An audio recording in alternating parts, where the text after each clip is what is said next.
Hello and welcome. I'm Dr. Adam Dorsey, a psychologist in Silicon Valley, and I am the host of SuperPsyched, a podcast dedicated to supercharging your life. Each episode contains fun, high-quality interviews with experts looking at psychology from all angles.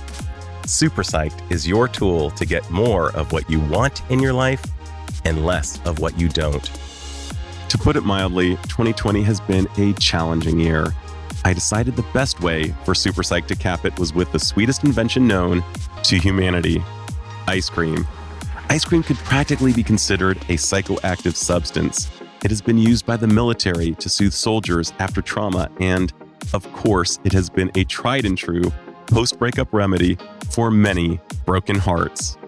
The best person to walk us through the psychological and sociological factors of this frozen treat is Amy Ettinger. Amy is a journalist and the author of a book called The Sweet Spot. The Wall Street Journal called her book a surprisingly serious, impressively thorough treatment of ice cream's cultural significance, fabrication, economics, and history, not to mention its effect on human brain chemistry. As for me, I enjoyed the book so much that I listened to it twice on Audible, and I loved the conversation I had on this episode with Amy. If you like ice cream, I am confident that you will too. So listen in as Amy and I have a lively and informative talk about your brain on ice cream. Amy Ettinger, welcome to SuperPsyched. Thank you. I'm so happy to be here.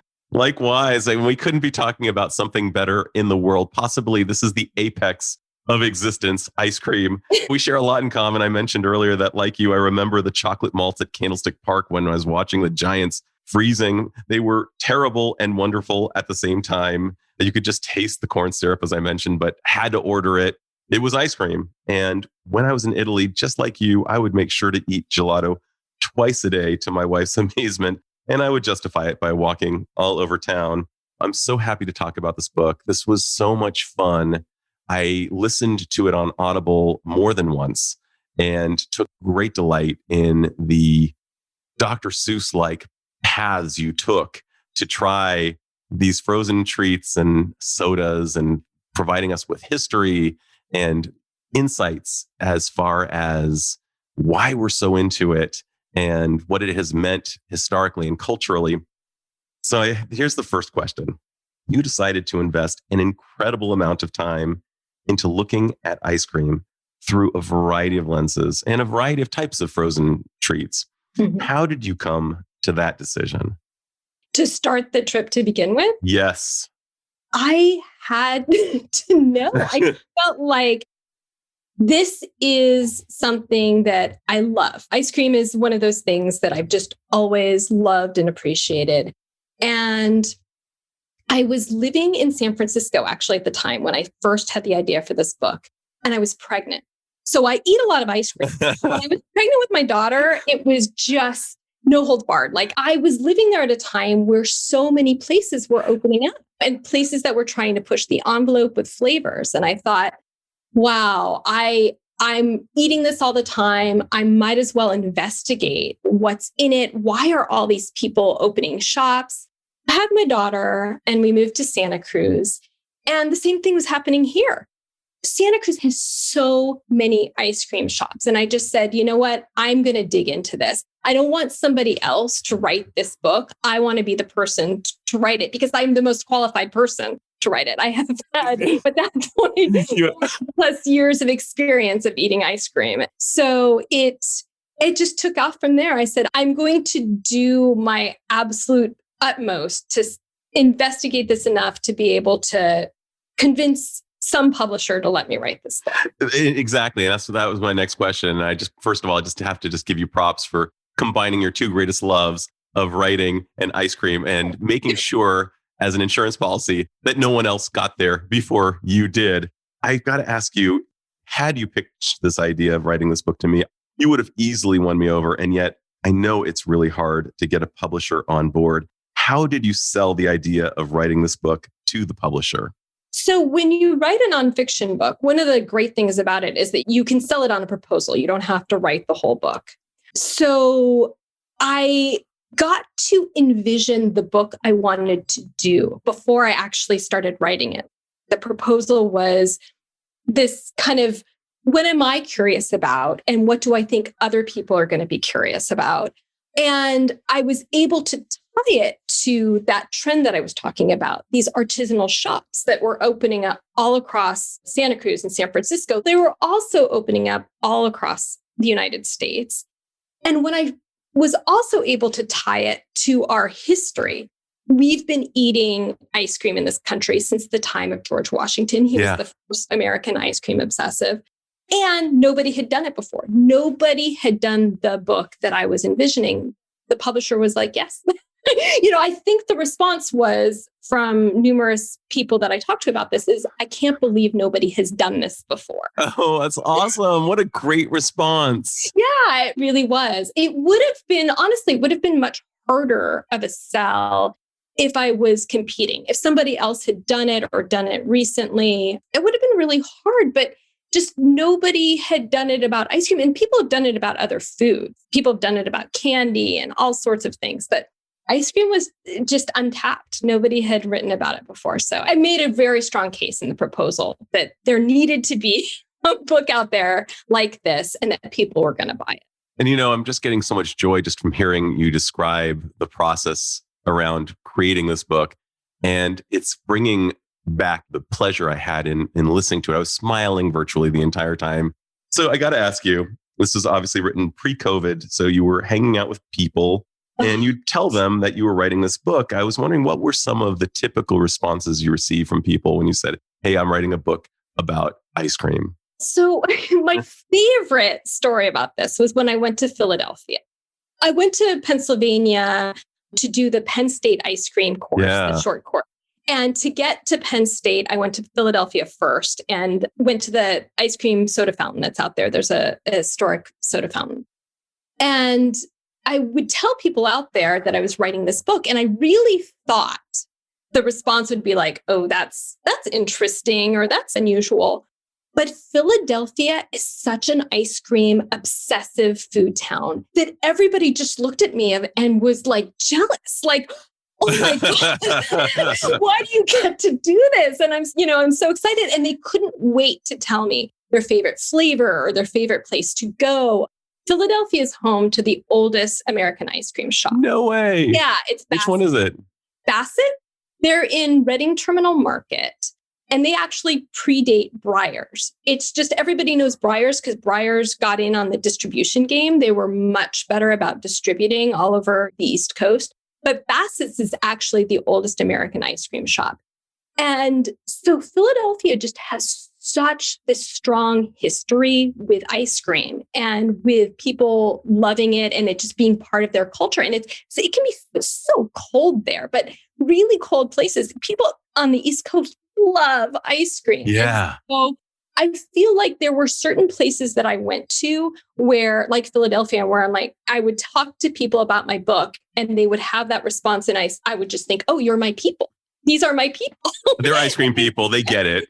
They get it. And then sometimes I'd talk about the book and people weren't sure, exactly what I was doing, but they still gave me the time. In most cases, they gave me the time to sit down and interview them. I didn't get to go to the It's It factory. I'm still in pain about that. I still wish that they'd let me tour it, but some people got it and some people didn't, but most people were very generous with their time and what I needed from them in terms of interviewing and access for the book.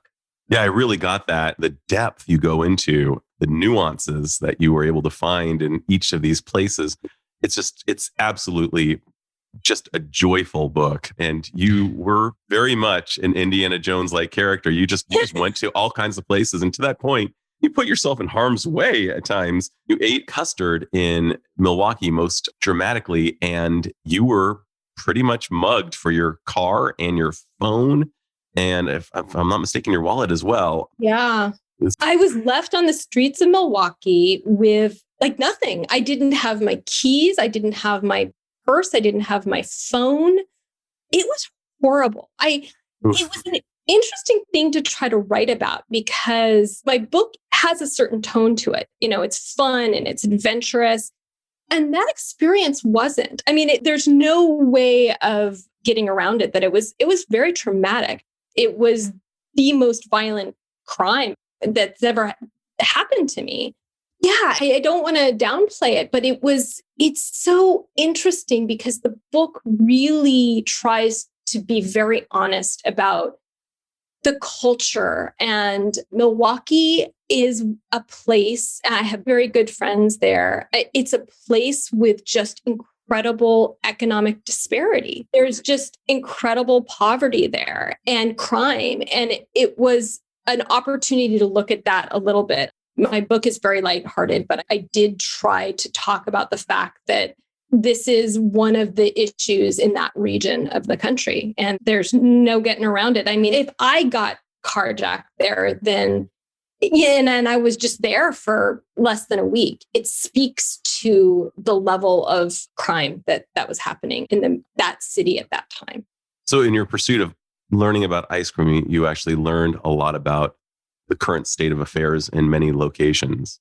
Yeah. I mean, I got a view of Bensonhurst, Brooklyn that I didn't expect to have. And I was on the back of an ice cream truck with Maria, the ice cream truck girl. I love that part. She was great. What a great character. She's such a colorful character. And my mom grew up very close to that area. My grandparents too. Yeah. And she drove her ice cream truck to the projects. I mean, that's where she's selling ice cream, is out of the back of her truck in the projects. And so before I was there, we were staying in Manhattan, in lower Manhattan, in a fairly affluent section of the city. And the reporting of the book, and hopefully what readers get from it, is this look at America the way it really actually is. It's both the affluent of people spending $14 or $15 for an ice cream sundae, to these kids are scraping together maybe $1 to buy a good humor cone off the back of an ice cream truck in Bensonhurst, Brooklyn.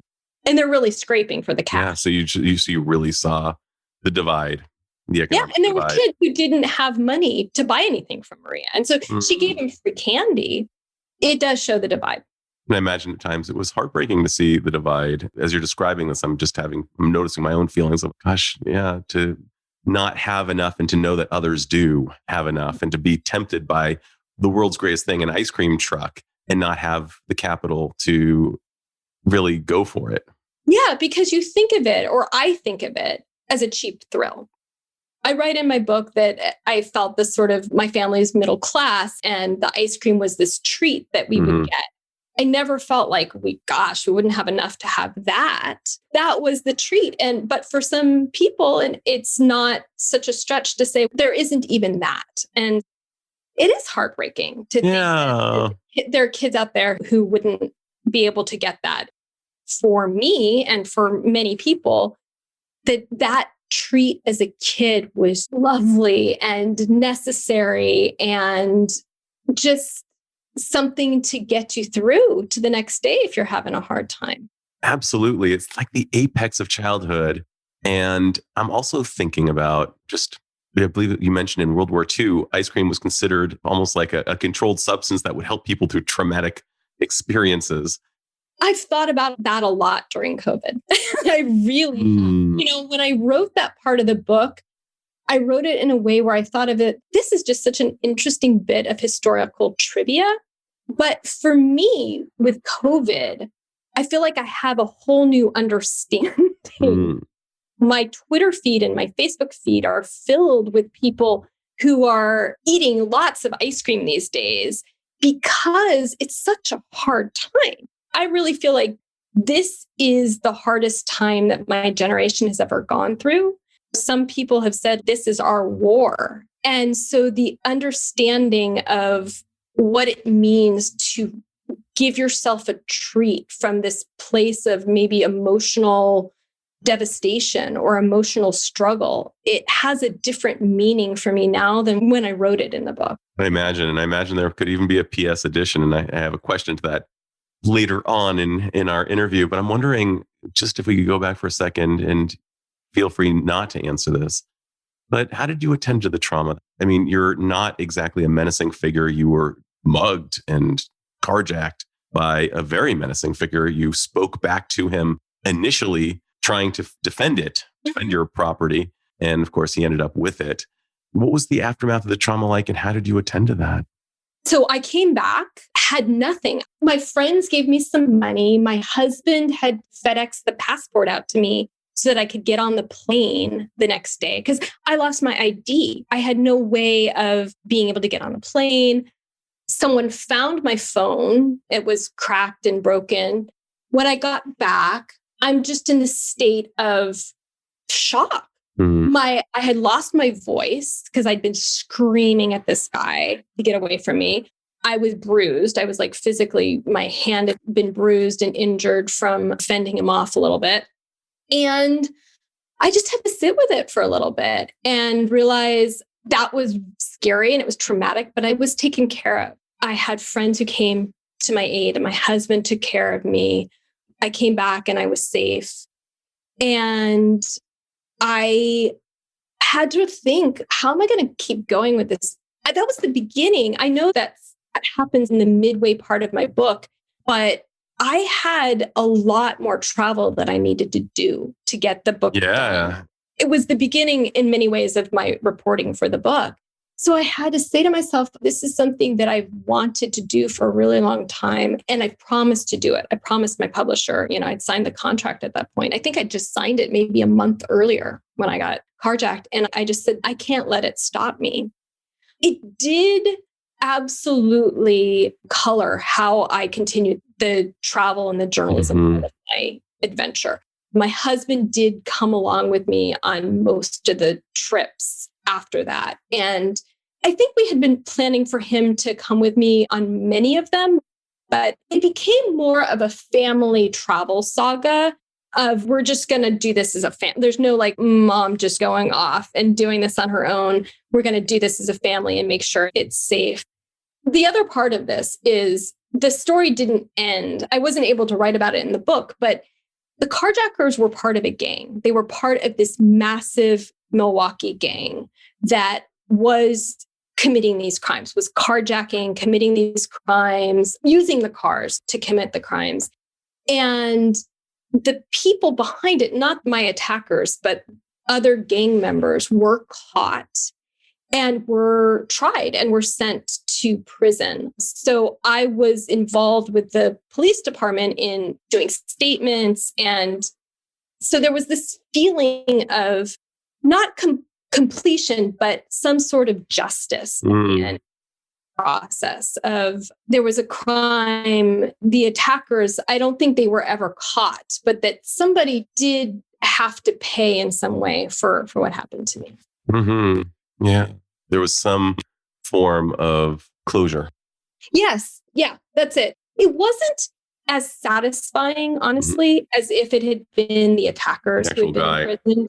Like that guy had, but the guy who attacked me really was a teenager. He was somebody who was just an underling in a much larger cog in his, yeah. And the police did use this crime and other crimes. They were able to tie it to other carjackings and other crimes to help put some of these gang members in prison. Makes sense. So let's talk about Dan, since you mentioned your husband.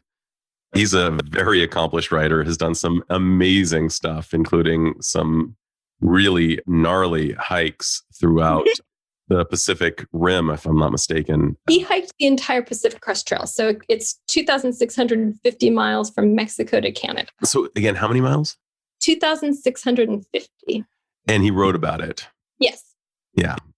So kind of like the Reese Witherspoon movie, Wild, which I've not yet seen, but wow. So he did that. What's it like to be married to a published writer and you being a published writer yourself?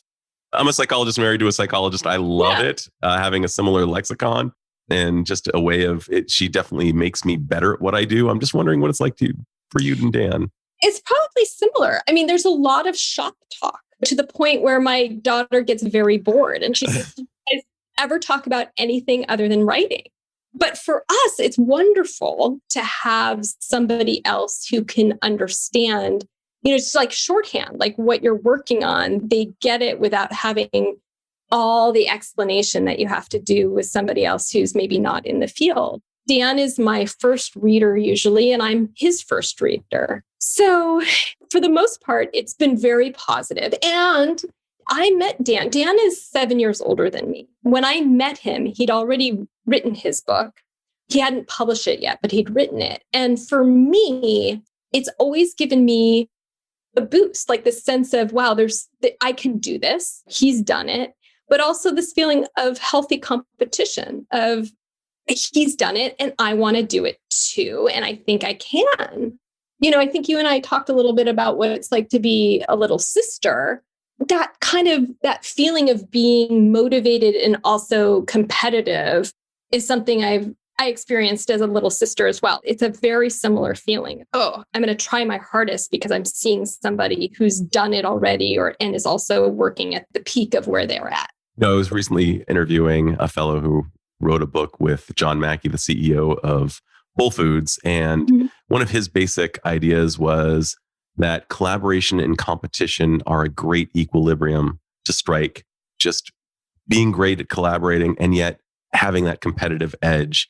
He used the Beatles as paragons for that idea, that they were very collaborative, but also competitive. And that's really what helped them stay on top. And it sounds like you and Dan really rock that as well. Yeah, but I would say that the collaboration among writers is really interesting.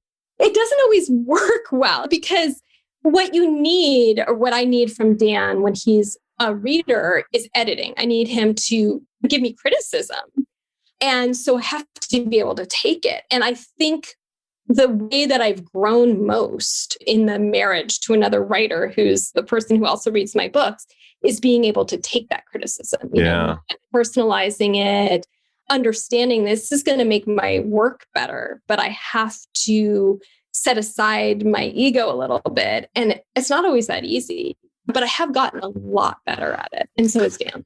And I really get that. Oftentimes when my wife and I are trying to improve our skills, sometimes I'll hear that something I did wasn't quite up to snuff as she saw it. And here's how she would do it. And there's often some wisdom there to grow.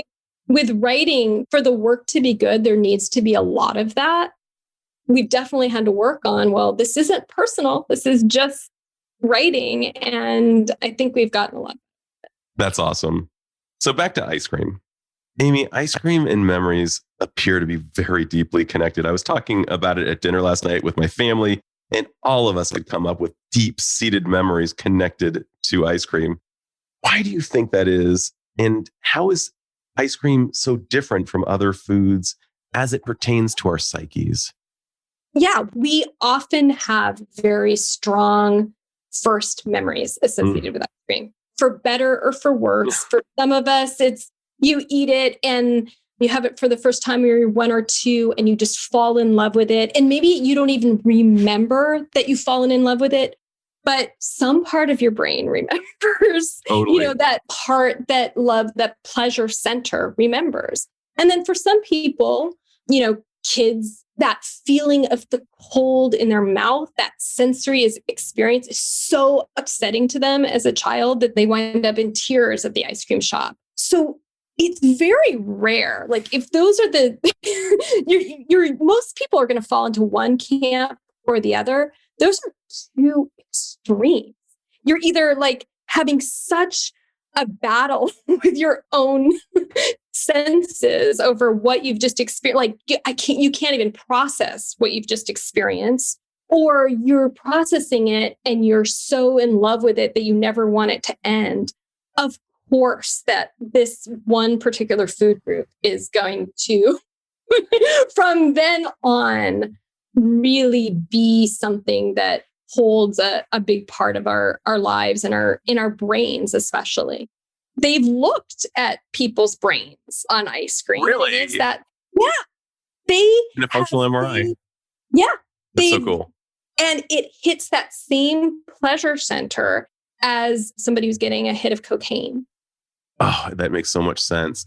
And I was telling you earlier about the sadness I always experience when I'm done with my ice cream. It's just, it's such a bittersweet parting with, and almost this nostalgia for, do you remember when that bowl was full of ice cream? Yeah, it is a very potent drug-like substance. It is. And the thing that they've also figured out is that it's harder, the more you experience that ice cream high, the harder it can be to attain. Your brain just gets used to it. And I write in the book about these extreme ice creams. And my pet theory is that it has to do with people needing to boost it a little bit to be able to activate that same part of your brain that's like experiencing this pleasure or experiencing this surprise.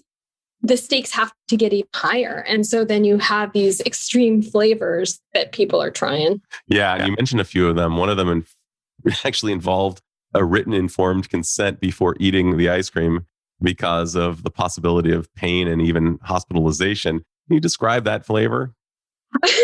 That's the hot chili flavor. And I don't know if you know of any pepperhead. I live next door to a pepperhead, somebody who's just obsessed with hot food. Like the food cannot get hot enough for them.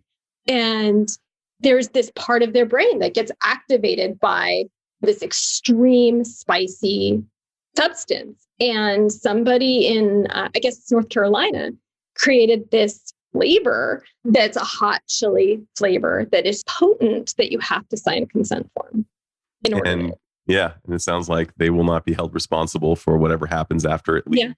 And, After and they say it hurts going in and it'll hurt going out. Yep, exactly. And that people have actually been, if I'm not mistaken, hospitalized by said ice cream.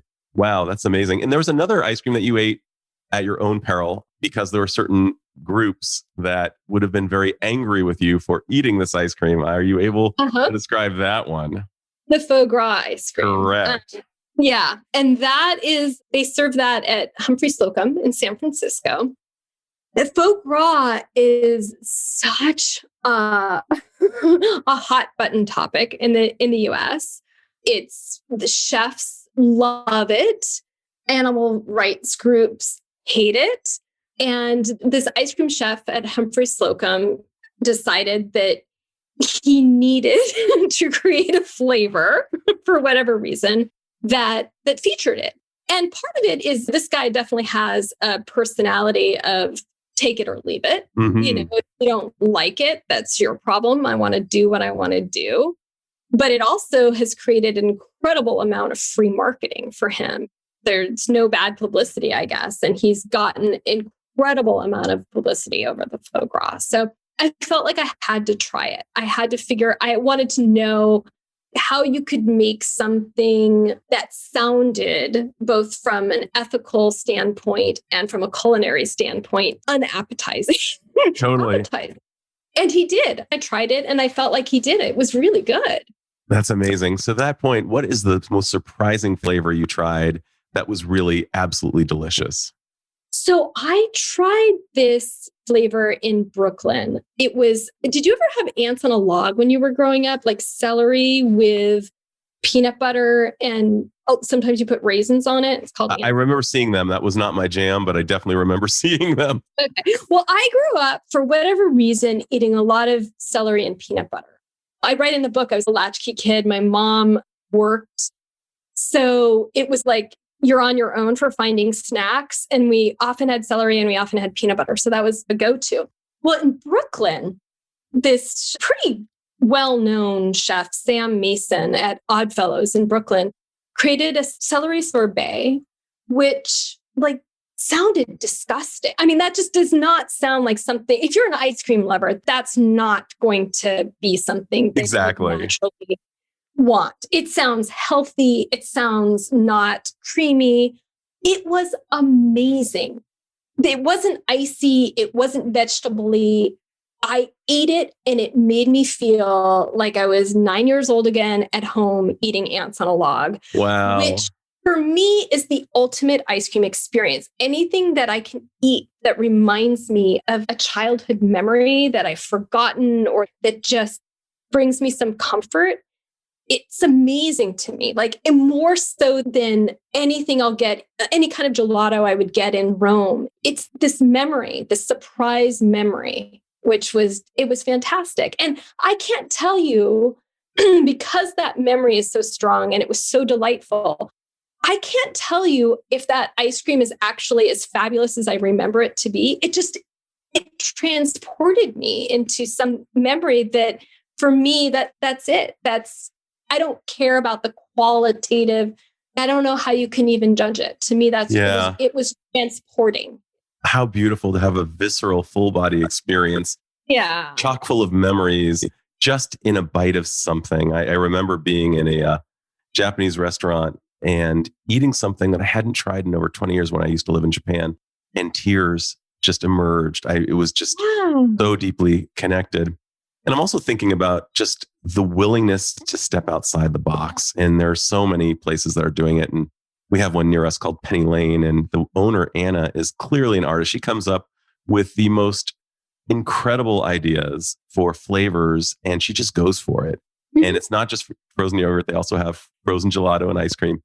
So I think it's a place you could go. And my family takes great delight in trying these just counterintuitive ideas as flavors. And the idea of celery totally resonates as, that could be good.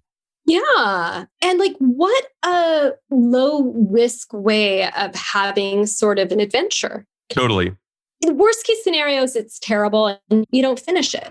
Best case scenario is you have something like I had where you're transported, or you didn't realize that these two strange flavors can go together, and it feels like an adventure. For sure. Like you're having this like full body experience, and all you've done is eaten something, and it's wonderful. So, that causes me to ask, besides what I call a barely subjective reality that ice cream is awesome, I think it's hardly subjective. I think it's just an objective fact, but I guess I can't say that because there are probably some people who don't like it. But we will wait in line for hours for certain artisanal ice creams. Why do we do it? Because we want that experience of comfort or pleasure or delight or adventure. And we're willing to sacrifice a little bit to do it. And it's communal and fun to be in those lines. At Salt and Straw, which is a great place we have now in the Bay Area, but the flagship places are in Portland. And I interviewed the owner of Salt and Straw in my book, and he was talking to me about how the lines there at the Portland shop were so long that people would meet their future spouses. Oh, I love that idea. And he's also the same person who talked about how ice cream and food are in this age of this digital life. It's a way for us to come together. It's this communal experience. And so the waiting in line at an ice cream shop is, I think, part of that. We're all waiting to have a full body experience that is unlike anything we've had before. Mm-hmm. And there's community, there's possibility of future spouses. I love that idea. And I'm looking forward to post-COVID when we're actually able to do that communal thing again. Such a great I think ice cream is such a great common denominator. You described a scenario in which politics showed up, and you said basically the ice cream unwritten law is there are no politics around ice cream. And it's meant to be a good joining space where our humanity really gets to play. Yeah, it is political in the sense that presidents from all parties have always gone to the ice cream shops for the photo ops or it's almost like the kissing babies. It's something that we do in this country. Joe Biden is a huge ice cream fan and always has been. But that's true on all sides of the aisle. Awesome. I love that so much. It's just a good thing to remember, because it can feel you can get caught with politics in this country lately, that it doesn't matter what your political views are. Chances are that you could be arguing with a person, but they're going to like ice cream and maybe even like your same flavor, and you can just table whatever disagreements you might have for the time that it takes to enjoy a cone. And find another way to bond. Yeah. I love that idea. Yeah, it's something we're forgetting, unfortunately, I think. And it's good to be reminded that's something we can still do. Yeah, and this may be a way to bring it back. In fact, next week, I'm interviewing Tanya Israel, a UC Santa Barbara professor who wrote a book about talking with people beyond your bubble. I'm going to bring up ice cream because I think that's salient. Now that this might be a good way to broker conversations. What in addition to attending to your own trauma and noticing the cultural divide, what were some of the unexpected learnings that you had as you went on this incredible journey? To borrow from the Lord of the Rings, you definitely left the Shire for this book. What are some of the things that you learned along the way that you still carry with you?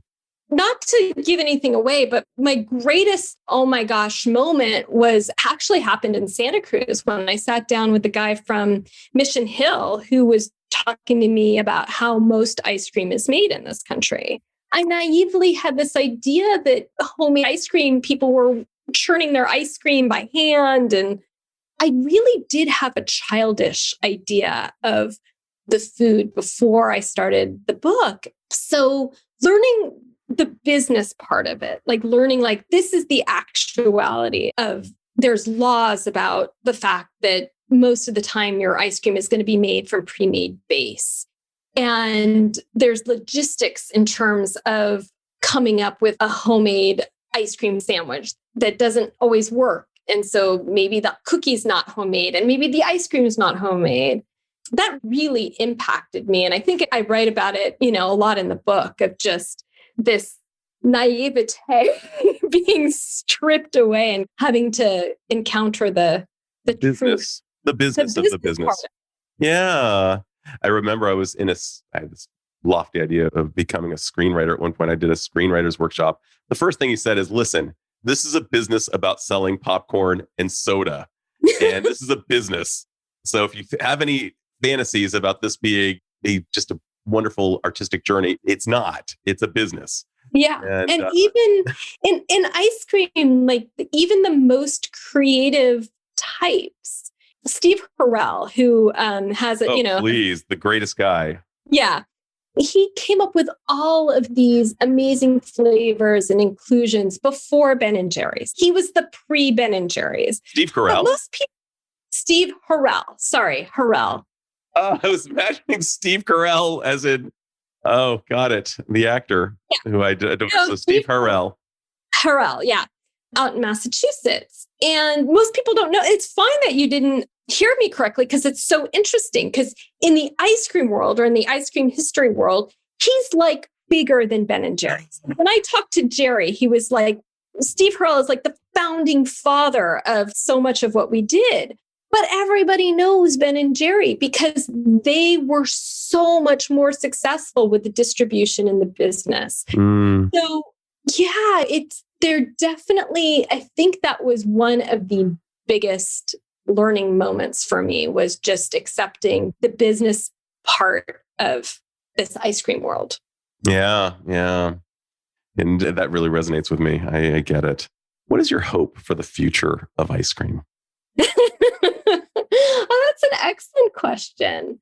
Just that there continue to be innovations. And there are. After my book came out, I went and toured this plant-based ice cream factory out in Berkeley.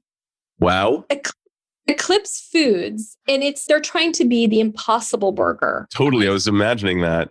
That's what they're trying to do. They want to sell like the soft serve or the milkshakes in every Burger King that's got like an Impossible Burger.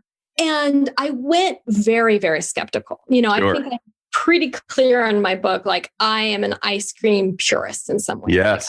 Like I like frozen yogurt. By the way, it was my first job, but I was a froyo boy. But I like my full fat, high sugar ice cream. If you're going to go for a treat, don't try to, as my mother would say, jelliver it. Don't try to make it anything less than what it actually is. Just go for it. I totally get that. And I totally agree with that philosophy. Go big or go home. Do it.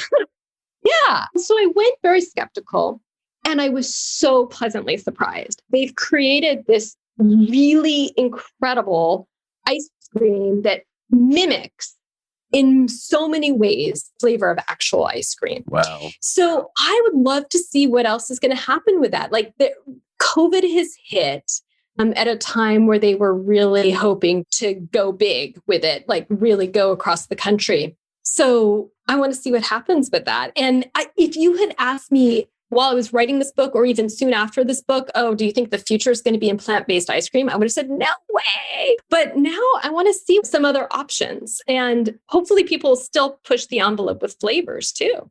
Totally. I have a slogan when it comes to doing things in the like super strict, healthful way. And the slogan is prepare to be disappointed. And my wife made this key lime pie out of avocados and raw stuff. And I was just kind of like, okay, there you go. That's adorable. This is going to suck. Yeah. And it was amazing. It was like one of the most delicious pies I've ever had in my entire life. And had she not told me, I would have thought it was made of all of the bad stuff that I love so much. And so I like that idea of your hope for the future of ice cream, that they're able to crack the code and find a way to actually bring out all the goodness of what you and I love so much. And what I referred to earlier as almost like the breast milk of a Norse goddess. It's just like it's the best stuff in the world. If they're able to mimic that experience, oh, wow, wouldn't that be incredible? Yeah. And they're not trying to be healthy. The plant-based they're trying to save the planet. Like it's about totally. It's not about trying to have something healthier because there's a lot of sugar in that plant-based ice cream. I don't even think it's healthier. It's just better for the planet. So you have the sense of, oh, I'm doing something that's maybe better for the species. Yeah. And it's a smaller carbon footprint. Yeah. Yeah. That's amazing. And by the way, I'd be remiss if I didn't mention that you described Salt and Straw's farm as a place where opera singers sing to their cows. I just thought that I just had to bring that in. That was, this book has to be read. We could all use a delightful intellectual ride through the town of sweetness. And this book just brings it. If there was a PS to this book that you wish you could have included, that kind of happened after the book, that you wish you could somehow insert, what would the PS portion be? That's a great question. I think that this idea that my thinking, as I said, about some of this, like even sorbets, has shifted a little bit, and that there's room and opportunity for your ideas about food to shift. I think rather than a PS, I just would like to do a sequel of European. I didn't get to go out of the country. My gosh. Can my family come with your family? This sounds like the best book ever. The ice cream Europe. It's like Family Vacation European Edition, except it's ice cream European Edition. Yeah. Best idea ever. So I think that would have been my wish, is to for sure be able to do that. Well, start writing that proposal. You've already got street cred with the publisher. Who knows? Yeah, that's amazing. So my final question is this. Ice cream, as we were talking about, can be such a great common denominator. Do you have any tips on how friends, couples, and families can bond more fully when indulging in the greatest treat of all time? Just think about how I used to do it with my family. And my book talks so much about flavors and artisanal quality. And I would say when it's about the community, let that all go. And let it go about our parental, like we feel like our kids shouldn't have too much sugar or whatever. Make it that fun 1970s, 1980s ice cream party. There's no restrictions for just a short period of time, just 10 minutes. Give yourself and your family and your loved ones that gift. Don't worry about the sugar content. Just give it up for a little bit and realize what you're going to gain is so much more valuable than whether your cholesterol goes up a teensy bit for one afternoon or whether the kids get a little bit of a sugar rush. They're going to be fine. Totally. Let them have a little sugar rush. And that's my feeling, is that sometimes we get so hung up on, should we get a better quality ice cream, or is this too sugary, or whatever? Just get the thing that brings the most joy to the most people and share it with as many people as you can. I love that idea. I just have to bring this up. Will Ferrell in 2000 did a Saturday Night Live skit with a cowbell. And a lot of people remember the cowbell. And I have a slogan, and that is like more cowbell means more fun, like just more cowbell. And you've applied that philosophy to ice cream. And it's obviously rather appropriate because a lot of ice cream does come from cows. Although you mentioned that it can come from buffaloes, bison, and a host of other animals. But Amy, thank you so much for writing the book. Thank you so much for giving time to SuperPsyched and my listeners. This was awesome. Oh, thank you so much for having me. I love this conversation. Right back at you. This is Dr. Adam Dorsey thanking you for listening to SuperPsyched. If you know anyone who might like it or who might benefit from listening, share it. And if you like the episode, please hit subscribe.